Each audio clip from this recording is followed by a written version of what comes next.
بسم اللہ الرحمن الرحیم اللہم صل علی سیدنا و مولانا محمد وعلی آل سیدنا و مولانا محمد وبارک وسلم اللہم افتح علینا حکمتک وانشر علینا رحمتک یا ذا الجلال والاکرام صلی اللہ تعالی علیہ وسلم۔ فرض علوم کورس کے اندر ہم عقائد کے بیان میں بہار شریعت حصہ اول سے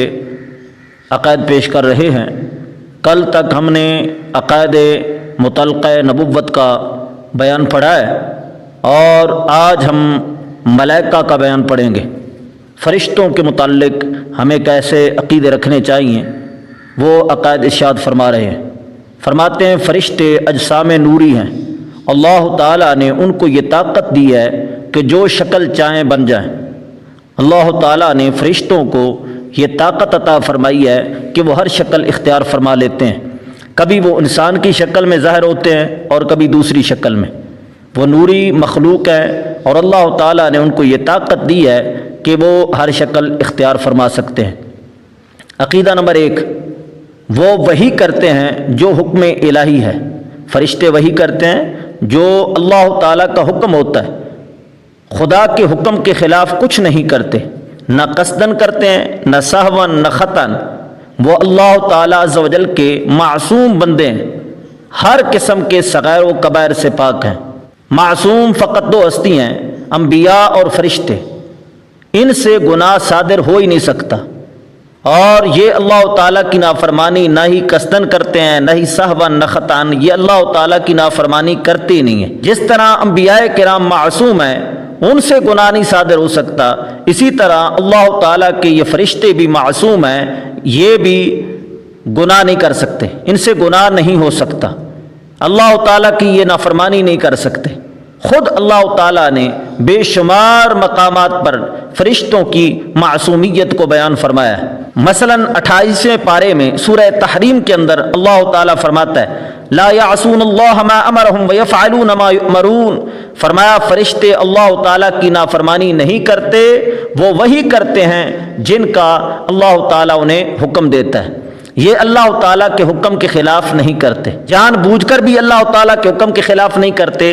اور بھول کر بھی اللہ تعالیٰ کے حکم کے خلاف نہیں کرتے۔ یہ معصوم ہیں، ان سے گناہ صادر ہو ہی نہیں سکتا، وہی کام کرتے ہیں جو اللہ تعالیٰ انہیں حکم دیتا ہے۔ عقیدہ نمبر 2، ان کو مختلف خدمتیں سپرد ہیں۔ بعض کے ذمہ حضرات انبیاء کرام کی خدمت میں وحی لانا، کسی کے متعلق پانی برسانا، کسی کے متعلق ہوا چلانا، کسی کے متعلق روزی پہنچانا، کسی کے ذمہ ماں کے پیٹ میں بچے کی صورت بنانا، کسی کے متعلق بدن انسانی کے اندر تصرف کرنا، کسی کے متعلق انسان کی دشمنوں سے حفاظت کرنا، کسی کے متعلق ذاکرین کا مجمع تلاش کر کے اس میں حاضر ہونا، یعنی جہاں پر اللہ تعالیٰ کا ذکر کیا جا رہا ہے وہاں پر حاضری دینا، کسی کے متعلق انسان کے نامہ اعمال لکھنا، بہتوں کا دربار رسالت میں حاضر ہونا اور وہاں پر ہدیہ درود و سلام پیش کرنا، کسی کے متعلق سرکار میں مسلمانوں کے صلاۃ و سلام پہنچانا، بعضوں کے متعلق مردوں سے سوال کرنا، کسی کے ذمہ قبض روح کرنا، بعضوں کے ذمہ عذاب کرنا، کسی کے متعلق سور پھونکنا، اور ان کے علاوہ اور بہت سارے کام ہیں جو ملائکہ انجام دیتے ہیں۔ عقیدہ نمبر 3، فرشتے نہ مرد ہیں نہ عورت، یعنی وہ مرد بھی نہیں ہوتے عورت بھی نہیں ہوتے۔ ہمارے عقیدے کی کتابوں میں یہ صراحت موجود ہے وَمَلَائِكَتُهُ مُنَزَّهُونَ عَنْ صِفَةِ الذُّكُورِيَّةِ وَالْأُنْثِيَّةِ، یہ ذکوریت اور انثیت کی صفت سے منزہ ہیں، یعنی یہ مرد اور عورت نہیں ہوتے۔ عقیدہ نمبر 4، ان کو قدیم ماننا یا خالق جاننا کفر ہے۔ جس طرح کے فلاسفہ کا نظریہ ہے کہ فلسفی ان کو قدیم مانتے ہیں، اور بعض مناطقہ کہتے ہیں کہ اللہ تعالیٰ نے فرشتوں کو پیدا کیا، لیکن پیدا کرنے کے بعد اب آگے جس کو پیدا کرنا ہے اور کائنات کا نظام چلانا ہے تو یہ فرشتے چلاتے ہیں۔ تو اس طرح فرشتوں کو قدیم ماننا یا خالق ماننا کہ باقی اب جس کسی کی تخلیق ہو رہی ہے اللہ تعالیٰ نے فرشتوں کو پیدا فرمانے کے بعد ایک سائڈ پر اللہ تعالیٰ بیٹھ گیا ہے اور باقی اب سارے کا سارا تخلیقی نظام اور کائنات کو چلانا یہ فرشتے کر رہے ہیں، یہ کفر ہے۔ فرشتوں کو قدیم ماننا بھی کفر ہے اور فرشتوں کو خالق جاننا بھی کفر ہے۔ عقیدہ نمبر 5، ان کی تعداد وہی جانے جس نے ان کو پیدا کیا، یعنی فرشتوں کی تعداد معلوم نہیں ہے، اللہ تعالیٰ ہی جانتا ہے کہ ان کی تعداد کتنی ہے، اور اس کے بتائے سے اس کا رسول۔ 4 فرشتے بہت مشہور ہیں، جبرائیل، میکائیل، اسرافیل، عزرائیل علیہم الصلاۃ والتسلیم، اور یہ سب ملائکہ پر فضیلت رکھتے ہیں، یعنی یہ 4 فرشتے باقی سب کے سب فرشتوں پر فضیلت رکھتے ہیں۔ عقیدہ نمبر 6، کسی فرشتے کے ساتھ ادنا گستاخی کفر ہے، کسی فرشتے کی بھی گستاخی نہیں کرنا، جس طرح نبیوں کی گستاخی کرنا کفر ہے اسی طرح فرشتوں کی گستاخی کرنا بھی کفر ہے۔ جاہل لوگ اپنے کسی دشمن یا مبغوض کو دیکھ کر کہتے ہیں کہ ملک الموت یا اسرائیل آ گیا، یہ قریب بکلمہ کفر ہے۔ عام طور پر دیکھا گیا نا، کہتے ہیں او اسرائیل آیا، اسرائیل آ رہا ہے، تو یہ حضرت اسرائیل علیہ الصلاۃ والسلام کی گستاخی ہے اور یہ قریب بکلمہ کفر ہے۔ عقیدہ نمبر 7، فرشتوں کے وجود کا انکار کرنا یا یہ کہنا کہ فرشتہ نیکی کی قوت کو کہتے ہیں اور اس کے سوا کچھ نہیں، یہ دونوں باتیں کفر ہیں۔ جس طرح کہ معتزلہ کا عقیدہ تھا، اور اب سرسور کا، جس کو سر سید احمد خان کہا جاتا ہے، اس کا یہ عقیدہ ہے، اور اس نے اپنی تفسیر کے اندر بارہا اس کا ذکر کیا ہے۔ وہ کہتا ہے کہ فرشتہ کوئی وجود نہیں رکھتا، یعنی فرشتہ کوئی مستقل وجود نہیں ہے، بس نیکی کی قوت کا نام فرشتہ ہے۔ اور پھر اس نے جبرائیل علیہ الصلاۃ والسلام کا بھی انکار کیا، اور وحی کیسے انبیاء کرام کے پاس آتی ہے، یہاں پر بھی اس نے طرح طرح کی بکواسات کی۔ انشاءاللہ الرحمن نیچریوں کے تعارف کے اندر ہم سر سید احمد خان کے عقائد کو وضاحت کے ساتھ بیان کریں گے۔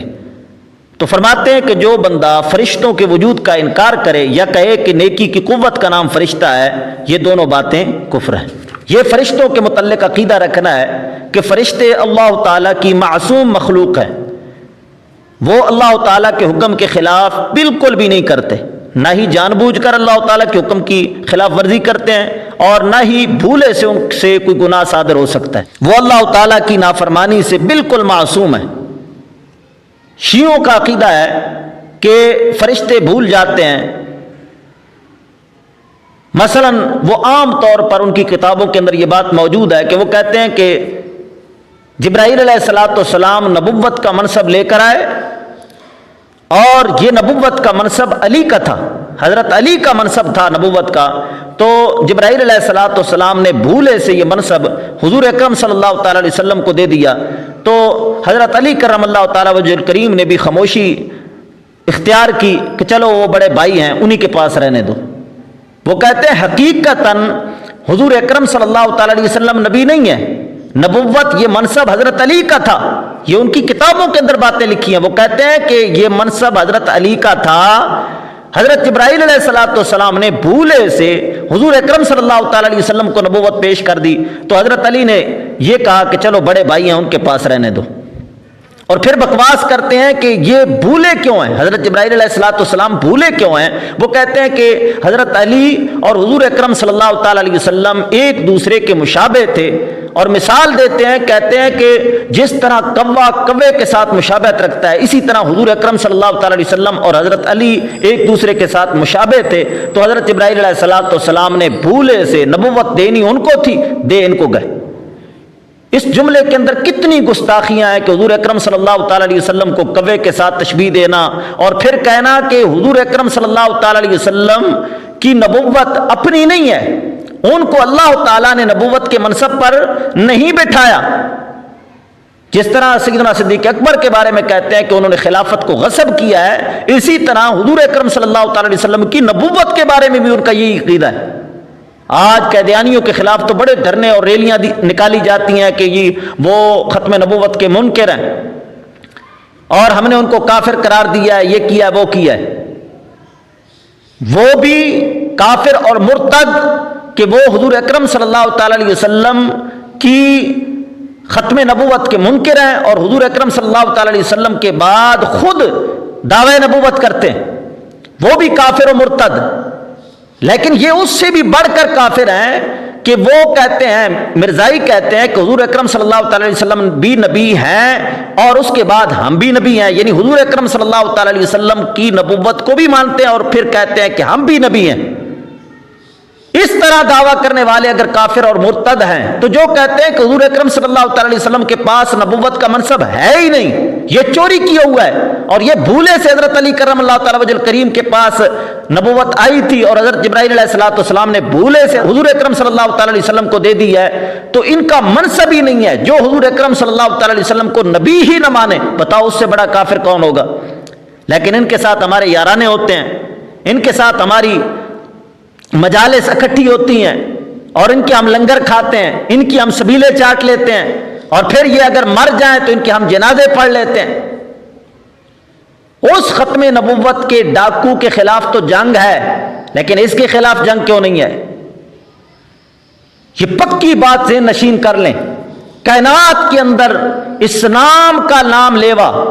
جتنی بھی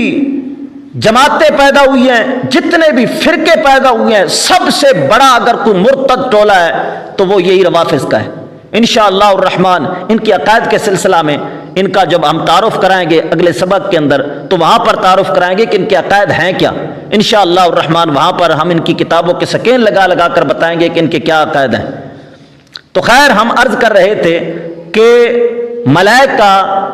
گناہ سے معصوم ہے، اللہ تعالیٰ کی نافرمانی سے معصوم ہے، ان سے گناہ ہو ہی نہیں سکتا، نہیں جان بوجھ کر وہ اللہ تعالیٰ کی نافرمانی کرتے ہیں اور بھولے سے بھی ان سے اللہ تعالیٰ کی نافرمانی نہیں ہو سکتی۔ یہ اللہ تعالیٰ کا واضح اعلان ہے، فرمایا لا یعصون اللہ ما امرهم ویفعلون ما یؤمرون، لہذا فرشتوں کو معصوم ماننا یہ ضروریات دین سے ہے۔ آگے جنوں کے متعلق عقائد ارشاد فرما رہے ہیں کہ جنوں کے متعلق ہم نے کیا عقیدہ رکھنا ہے۔ فرماتے ہیں عقیدہ نمبر 1، یہ آگ سے پیدا کیے گئے، یعنی جن یہ آگ سے پیدا کیے گئے، ان میں بعضوں کو یہ طاقت دی گئی ہے کہ جو شکل چاہیں بن جائیں، ہر کسی کو نہیں، بعضوں کو۔ ان کی عمریں بہت طویل ہوتی ہیں، بہت لمبی عمریں ہوتی ہیں ان کے شریروں کو شیطان کہتے ہیں۔ یہ سب انسانوں کی طرح ذی عقل اور ارواح و اجسام والے ہیں، ان میں توالد و تناسل ہوتا ہے، کھاتے پیتے بھی ہیں اور جیتے مرتے بھی ہیں۔ عقیدہ نمبر 2، ان میں مسلمان بھی ہیں اور کافر بھی، یعنی جنوں میں مسلمان بھی ہوتے ہیں اور کافر بھی، مگر ان کے کفار انسان کی بنسبت بہت زیادہ ہیں۔ ان میں کے مسلمان نیک بھی ہیں اور فاسق بھی، سنی بھی ہیں اور بدمذہب بھی، لیکن ان میں فاسقوں کی تعداد بنسبت انسانوں کے زائد ہے، یعنی انسانوں میں فاسق اور اللہ تعالیٰ کے نافرمان کم ہوتے ہیں، لیکن جنوں میں اللہ تعالیٰ کے نافرمان بہت زائد ہیں۔ عقیدہ نمبر 3، ان کے وجود کا انکار یا بدی کی قوت کا نام جن یا شیطان رکھنا کفر ہے، یہ بھی معتزلہ کا اور پھر سرسور احمد خان کا عقیدہ ہے کہ وہ جنوں کا انکار کرتے ہیں، وہ کہتے ہیں کہ جن کوئی وجود نہیں رکھتے، بس بدی کی قوت کا نام جن ہے۔ اور پھر انہوں نے شیطان کا بھی انکار کیا۔ سر سید احمد خان نے تفسیر کے اندر، اپنی تفسیر کے اندر شیطان کے وجود کا انکار کیا، وہ کہتا ہے کہ شیطان کوئی وجود نہیں رکھتا۔ وہاں پر انشاءاللہ الرحمن ہم نیچریوں کا جب تعارف کرائیں گے تو اس کے اندر اس سر سید احمد خان کے عقیدے کی وضاحت کی جائے گی۔ تو خیر، جو شخص یہ عقیدہ رکھے کہ جن کا کوئی وجود نہیں ہے، بس بدی کی قوت کا نام جن ہے، تو یہ عقیدہ رکھنا کفر ہے۔